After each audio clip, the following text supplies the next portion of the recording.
Hello, Jamf Nation. Today you will hear a presentation about taking control, building an enterprise API for secure and scalable Jamf integration, and it will be presented by Erik Balen. Let's give him a warm applause.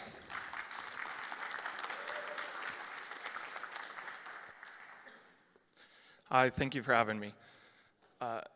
So I guess I want to start off, who here is from an environment, like an enterprise environment that manages 10,000 or more devices? And who here is running code that isn't running on the computer? So anything other than scripts that run, extension attributes, things like that. Okay. So this, I think a lot of this can be really useful for you and will resonate. Anybody who isn't doing that, this will kind of give you an idea of how to look forward toward when you start doing that, different directions you can go. So my name's Erik. I'm an engineer at my company. I'm not supposed to tell you what company, but I'm sure if you wanted to figure that out, it would be pretty easy. My title is engineer, so everybody knows that kind of means like I'm an engineer, I'm an architect, I'm a project manager, I do a little bit of exec support. So I'm really familiar with what I've built here because I babysat it all the way from kind of concept to the built product. So what this presentation is about, anybody who works in an enterprise environment or is trying to scale toward an enterprise environment you're going to need to be writing some code. You're going to be needing to do some automation. If you have, I've heard of environments that have 100,000 endpoints. If you're running 100,000 endpoints, you'd need to hire every single person in this room to be sitting in the Jamf portal all day in order to manage that. So the ability to have computers seeing what's going on and performing actions based on the state of your environment is really the only way that you're going to survive. So what we'll talk about today, kind of understanding the role of APIs in Jamf automation, what kind of endpoints you want to be using, where that can be helpful. We're also going to talk about as you start to write more automations and scale those automations out, how do you identify where the Jamf API is not going to be all that is required and where directly accessing the Jamf endpoints is going to fall short. And we're going to talk about a solution, which is a thing that sits in the middle between what you're using, what's using that Jamf API, and the Jamf API itself. So what we'll talk about is kind of a roadmap to get there, some places that you can start, kind of some lessons that I've learned and best practices that I've found through it. Some examples of our enterprise environment and where we built automations and how those automations use other code that we had written, and kind of some steps to get started. So when you go home and you start work on Monday, how you can really start to move toward this kind of solution. So everybody in this room is probably familiar with that whole saying of do more with less. So the ability to scale out your fleet and not have to scale your employees, not have to scale the amount of human time and effort and interaction that goes toward managing those. And there's other teams that are, as you are scaling your device fleet, you're going to have things like ServiceNow, you're going to have things like PagerDuty. There's other teams that are trying to integrate into your own software, and the ability to provide them hooks and different ways to get their work done is going to save everybody time, it's going to save everybody money, it's going to make leadership happy. So some pretty common ways that I've seen the Jamf API being used, and I know that there's definitely other talks at this JNUC about these things. So one of the things is FileVault key retrieval. So and I wouldn't recommend this, you're giving every user in your environment Jamf console access and the ability to read FileVault keys. You're going to need that key in any kind of password reset, and that means that to be able to do things like a self-service password reset, so a way to reset the password without human intervention, you're going to need to use that API somehow to retrieve that key. Things like DDM updates, so especially if you don't have Jamf account SSO set up yet, you don't have access to blueprints, you will need some way to understand what the current updates are out there, something like accessing the Mac admin SOFA feed, and being able to queue up those updates based on things like what sort of update track you're on. You may have 5% of your devices update that same day, and another 20% of those devices update after 5 days, and let everybody update after 10 days. So to be able to get that information and put that information into Jamf, especially if it's things like iOS devices that can't run their own code, they're reliant upon what information is going into Jamf. You'll want to set something like that up. Device offboarding, so some vendors will have their own ways to integrate with Jamf. A lot of companies that you're buying these devices from don't.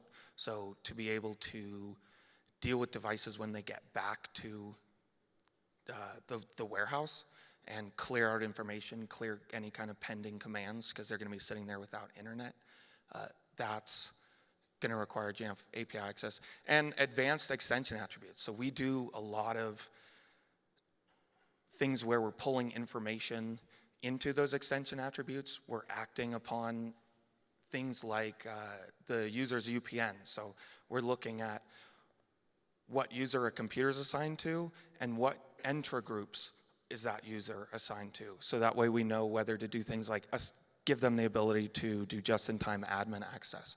So anytime that you are putting information into extension attributes and you don't want that to be running on a script on the computer is when it's really helpful to have the API, and you can just set those directly. So where this starts to break, where it starts to become unmanageable, is things like limited logging visibility. So there's not a super easy way to look at every single computer read that's happened.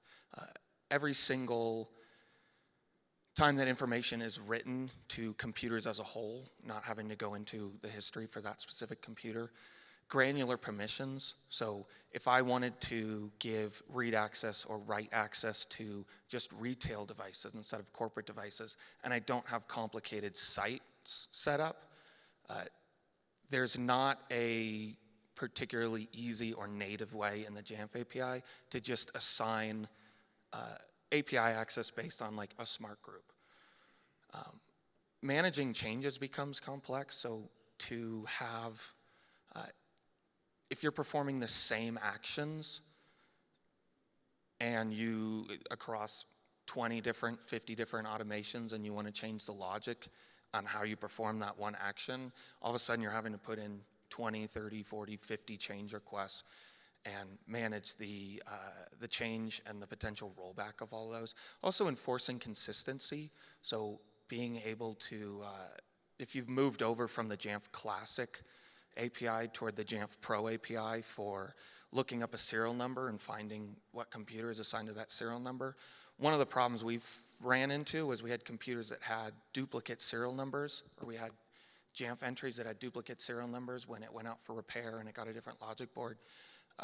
So being able to give somebody an ability to read from Jamf and associate that serial number without having to remind everybody, okay, make sure you're accounting for that edge case of what if there's two serial numbers, you don't want to run into errors, you don't want to be performing that action on the computer that now doesn't exist and is never going to check into Jamf.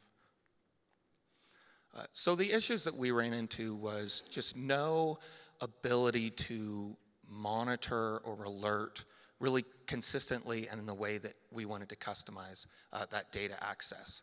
So not having control over what Jamf does specifically when somebody is making different API calls. The ability to restrict API permissions beyond what is supported by Jamf. So if we wanted to do something like turn off APIs between 10 p.m. and 6 a.m. because for certain automations, there would be no business reason for it to be running at night.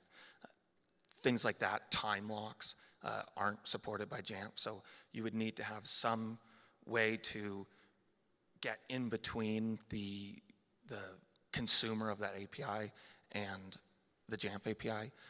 Trouble managing changes to published endpoints. So like I said before, once the Jamf Classic API was deprecated, all of a sudden every single automation that we had, every single script that we had, anything running in the cloud needed to get moved over to that Jamf Pro API. We had to be rewriting that logic to deal with those duplicate serial numbers and throw errors if that happened or handle things gracefully.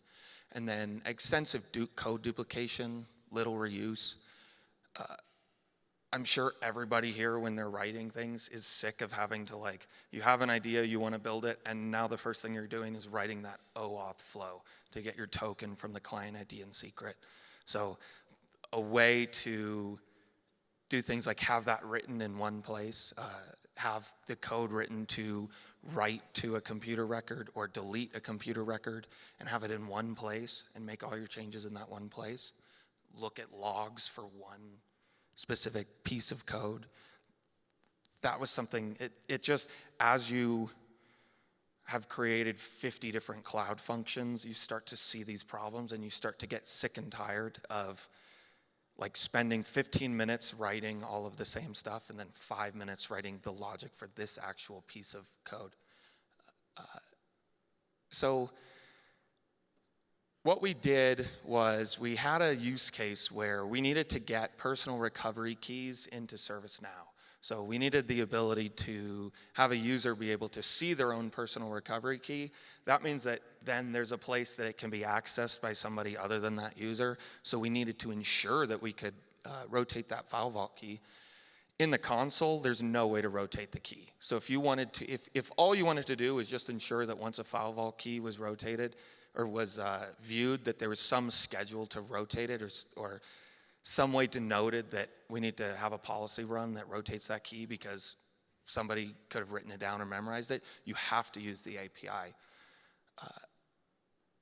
And what happened was, in our company, and I'm sure it's the same in a lot of companies that either use really complicated platforms like ServiceNow, it can take 3 or 4 months after we come up with what we want and we put in that intake to get that actually implemented.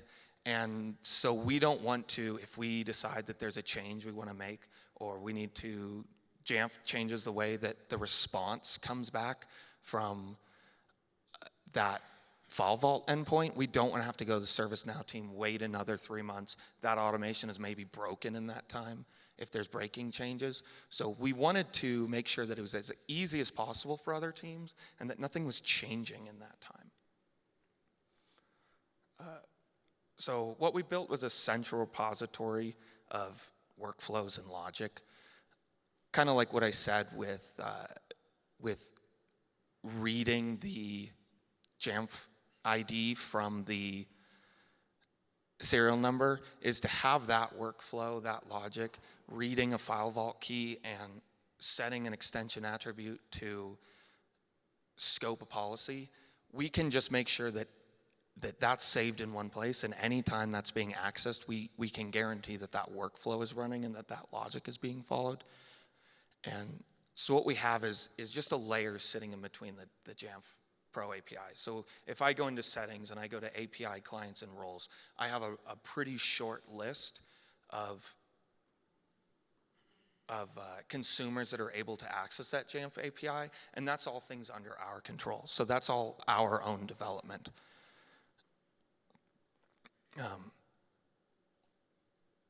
So what we did is, one, we have a documented single language across teams, so a single language across our organization.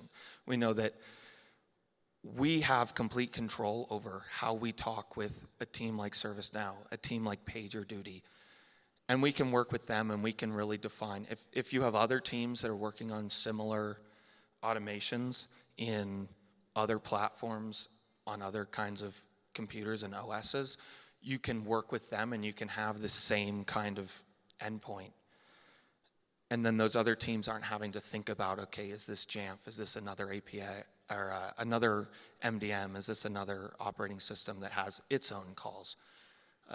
We have improved safety. We have improved security. So we're able to have complete control over how that information is accessed. We're able to define what happens when that information is accessed. We have a really centralized granular access management. So we have, in any of these cloud platforms, you're going to have some kind of IAM service, and you can define as deep as you want to get with that kind of thing. You're not reliant upon what Jamf has decided they're going to do for their own access control for the API. In addition to things like, if you change the API roles, you don't have to then rotate the client secret and go and update any place that that's happened. You're just changing things like IAM roles. So it also abstracted Jamf specifics from automation developers. So like I talked about with having other teams that are accessing our information, other teams that are accessing our computer records, the ability to not have them think about Jamf. They understand their platform. They understand how to integrate the response back. So they just need to know what they're asking and what they're receiving, and they don't need to know anything about Jamf or the new platform API, anything like that. The biggest place that we saw improvement, the place that that really made it worth it to do this whole thing, is this agility and this reduced time to make changes and implement changes. Like I said, anytime we do a lot of like custom CMDB stuff. So we have a lot of different ways that other platforms are accessing information from within Jamf, and it takes a really long time to get that created and to work with architects and work with engineers and developers of other platforms. So in order to have them do that work once and kind of create that handshake and that information transfer once, and we can then we could make a change every single day, and they don't know about that. They're just interacting with this black box that we have. So this is kind of an example of like what we would give a team that needed to have access to those FileVault keys. So some of this is information that we're using from within our own database and the way that we pass information between services. But you can see that they are getting back the key, and they're going to get back information that's relevant to them, and we can work with them to define what that information is. They don't have to know what Jamf is giving us. And then we can be really clear about what kind of errors they're going to receive. So there's never any surprises, and we could leave this in place for 20 years, and FileVault it could be on FileVault version 14, and Jamf, the way that Jamf does it and the way that API works looks completely different. And we never have to go in and change the places that is accessing these responses and these errors. So the first automation that I want to go over is sort of this device wipe automation. So that's one where you really want to have a lot of logic in place. You might say, hey, we're never able to wipe more than 50 devices at a time. So if you wanted to wipe every single device, you're going to have to make 200 different calls to this API endpoint. So it makes it a lot harder to accidentally ruin everybody's lives. So what this automation does then is it receives a serial number, a Jamf ID. The great part is you can have both of those things implemented. So if I receive a serial number, I can go and I can make another call to our own service that ties a serial number to a Jamf ID. Or if somebody has access to that Jamf computer ID, they're able to send it and we can skip that part. So drop request if it belongs to a VP or higher. So what we did was we just wanted to say, hey, if there's certain executives, they have their own executive support. If that device needs to be wiped, they're either going to have white glove service, or somebody can go into the console and do that, since it's not going to be, we don't have 1,000 we don't have 1,000 like VIP users that are wiping their computers every day. And you could insert other logic that you have in there. So you could say something like, we're going to accept an array of serial numbers, but if that's greater than 5 devices, we're just going to return an error and say, that's too many devices, that would be unsafe. So then it's going to go to the MDM command service. So this device wipe automation is going to then write to the MDM command service. So sometimes writing the JSON for these MDM commands can be really time consuming and difficult. So the ability to sort of handle that logic once and then have really easy ways to call those MDM commands to the Jamf API is really valuable. So it's going to go into a queue that's attached to that MDM command service, and the MDM command service understands what it's doing when it receives a device from that queue. And it may have additional logic in there that has to do with MDM commands itself. So it may look to see if that computer has that command queued up 5 times pending, and it's going to drop that request. And it's going to send back an error that you have too many of this same MDM command pending. So it's going to return a success or an error in response. And you can get really granular with those kinds of errors, and you can be a lot more descriptive than what Jamf might return. So this one I talked about, this was sort of our killer use case. This was the reason that it became worth it to develop this kind of system. We're going to retrieve, again, the serial number or Jamf ID, and there's some additional logic in there that gets to happen. And that's just one call. I don't have to write the same code, checking and dealing with duplicates and writing the filter for the Jamf Pro API. It's going to, again, it's going to run any kind of safety logic. It may look to make sure that that computer has checked in the last 30 days so that we don't have to think about if somebody has found a lost computer and was able to manipulate our API to grab that key, and now they have that computer and they can reset the password and access any data in it. It's going to then go to the service that grabs the FileVault inventory information. It'll set the extension attribute to, so this is more of an example. The automation would be running in something like ServiceNow or running in something like Jira or Freshdesk, and you would be calling this service directly from those platforms. And the big thing is being able to, no matter who's calling it, set an extension attribute that's is going to put the computer in scope to rotate that key. And if it fails on that, if the extension attribute isn't set properly, or it goes back and it checks and it sees that that policy isn't going to happen to the computer, then it won't actually respond with the key. So you can be sure that if it's showing up in ServiceNow, that there's definitely a policy scoped on startup for that computer to rotate the key. Then it's going to return it back to the requester, or it's going to give an error. And as soon as that computer comes back online, as soon as it runs the startup hook, you know that you don't need the key anymore, and it's going to be a new one. So stale record cleanups, this kind of ties into that device offboarding. It's going to receive the serial number of the computer, because that's what the vendor has access to, and the date of receipt. So it's going to look at, okay, when did the vendor get it back into their hands and send us that record? And if we see that the computer is checked in, it's been updating inventory, it's clearly in use between that time, we're not going to go ahead and delete the computer from Jamf or wipe it. So it looks at that date, and we have that additional safety of we're not just straight running and you can tie this into like that delete service that I was talking about.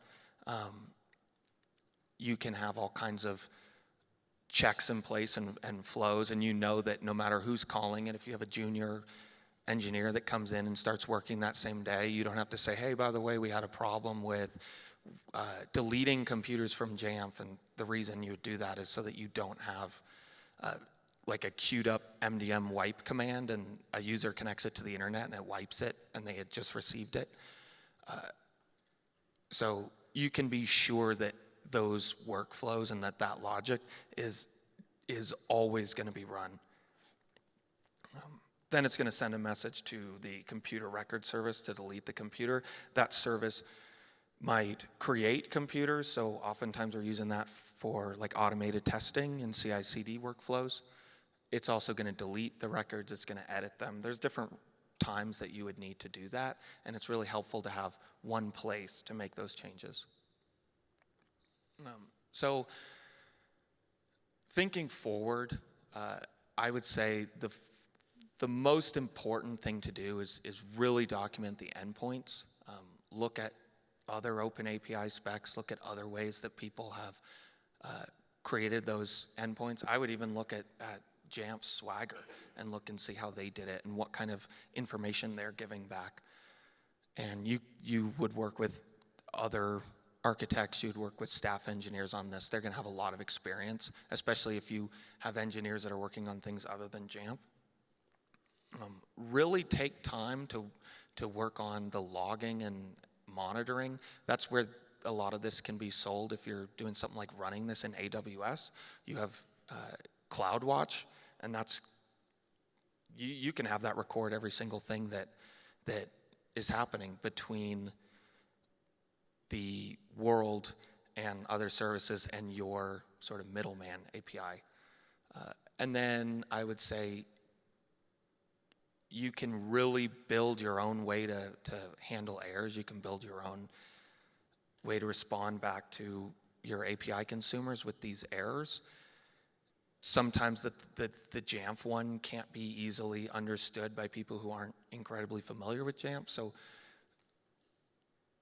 you can customize it to exactly what they've asked you for and what kind of errors that they would be looking for.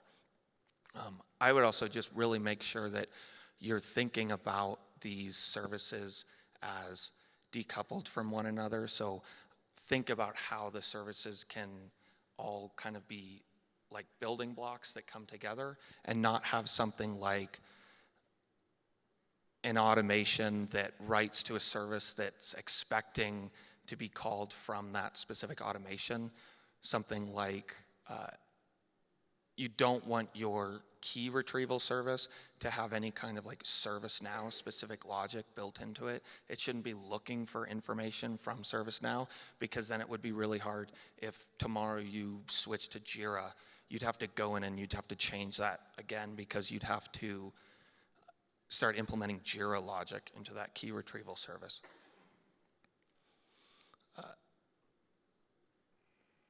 This is kind of one of those things where you really evaluate the risks and the trade-offs. So the biggest part of this is there is a lot of upfront time that has to be put in. It really tapers off, but a lot of the time is setting up AWS to build this. A lot of time is set up toward building the security and the authentication of it, and not necessarily building the Jamf specific logic. Once you get into where you're just doing the Jamf, there's not nearly as much time. You don't require so much effort from architects or engineers. That's when you look at your upcoming projects and you see a quarter that's pretty wide open, that there's not a lot of time being put in. You'd want to schedule the initial rollout of this, and then that's going to save you time over those other quarters, and you're not going to have to build as much code for this. This has to be implemented at companies that have access to a lot of skilled, experienced developers and architects. So if you're at something like a K-12 school district and you have 3 support people who are also Jamf administrators, who are also writing a little bit of PowerShell code or Bash scripts, this is going to eat up all that time, and you're not going to have the ability to support other users with other tasks. So if you work at a company that doesn't have many Jamf engineers, but you have a lot of developers working on other projects, you have developers working on internal development platforms, then you can siphon off of them and you can get a lot of this work done. And then that's going to further free up time for those few Jamf engineers that you do have. API maintenance and versioning, that's just, you really want to you want other people to be able to set it and forget it. You don't want to have to keep coming back and changing the way that you're calling your API. So that's when you want to spend a lot of that time up front writing your endpoints and coming up with strategies for how those are, what that's going to look like so that you don't have to make a lot of changes. And then there's definitely a performance trade-off. So because you're having to make more calls, you're not straight talking to the Jamf API, there's increased time. It takes longer to diagnose issues, so it's not just specifically a technical performance trade-off, but what you get from that, the extra functionality that you get from that, oftentimes is worth that. So I would really spend time, if I was going to implement this, thinking about, is this something that I need? So do I have a few use cases? If it's something like you're being told you have to give the ability to users to view their own FileVault key, and you have to rotate that key, it can't be accessed without that, this is when you might have to implement something like this. That's what we had to do. If you do build that, that's oftentimes when you can really get buy-in to start working on this, get funding, get developer and architect hours,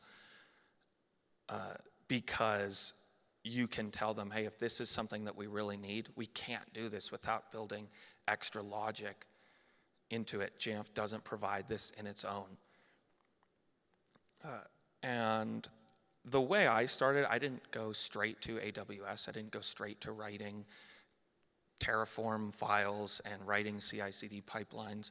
I just built it out. I wrote this, what we use in Go, and so I just had like my own little Go microservice environment running on my computer, and I was able to show everybody the value of this and how it performs and what you can get from it, and we didn't have to worry about cloud costs. We didn't have to worry about cloud security. Nobody had to join up for a free trial subscription in Azure and start building this kind of thing. So I would say think really hard about if you do need this, and if you do need this, you may already know this. You probably have been following along and understand where it would be really important to have this. So again, think about how are we using the Jamf API. If we're really extensively using the API, we're commonly building automations that we have to repeat that same OAuth flow. We have to repeat the same error handling of what comes back from the Jamf API. How many different places are you doing that? Because every time you create something that accesses Jamf, every time you create something that modifies Jamf information, you're going to have to put in change requests. You're going to have to modify that code later down the line. So if you find that you have really heavy API usage and it's scattered among all different kinds of services and automations in different cloud environments, that's when being able to consolidate a lot of that common logic starts to, the cost savings start to be more than how much it costs to implement this kind of thing. And I would just think about where you would like more control. So where would you like to have the ability to make enforcements? Where would you like to have the ability to be safer about who accesses this information and how? And think about if you needed to make changes, what kind of calls would be the hardest? What kind of calls would take the longest, involve many different teams which have their own roadmaps? And think about how you could implement this, and you'd be able to schedule when you move everybody over to this new middleware service. And it doesn't have to be in the middle of like peak retail season when everybody else is doing their own kind of stuff. So I hope you enjoyed that. I hope it, if you need this kind of thing, that it resonated with you and that you understood that kind of thing. And I will leave it up now to any questions that anybody has. Let's give applause. And do you have any questions? Okay, on the back.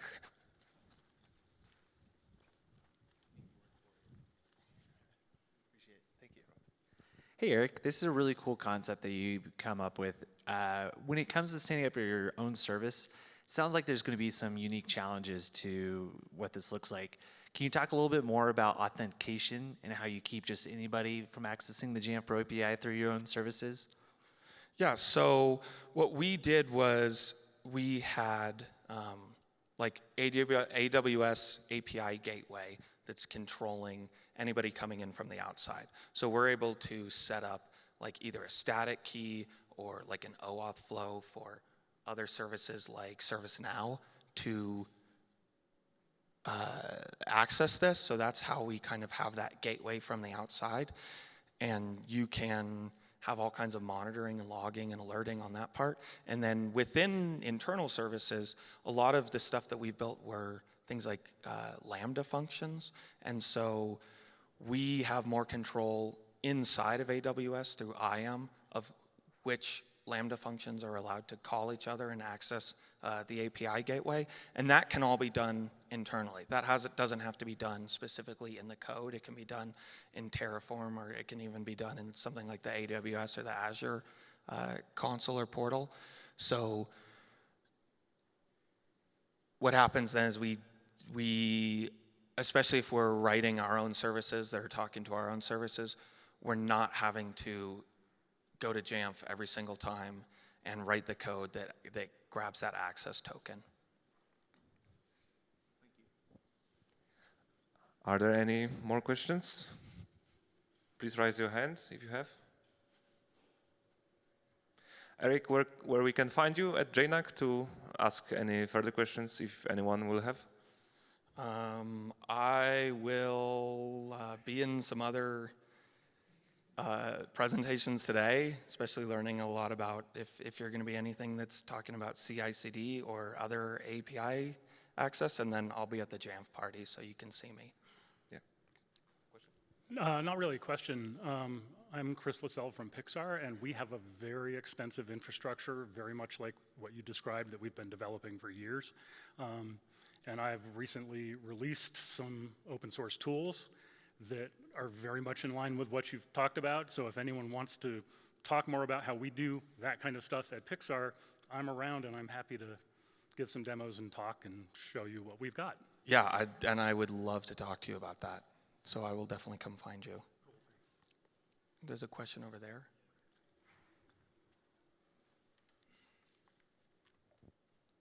I was just going to ask, are these slides going to be available anywhere? I will actually find that out. I don't know. I know that the recordings will be available later. But if you, I'll just wait here, and you can come up to me, and we'll exchange emails, and I can make sure that you get a copy of these slides. Any more questions? Okay, so one more round of applause for Erik.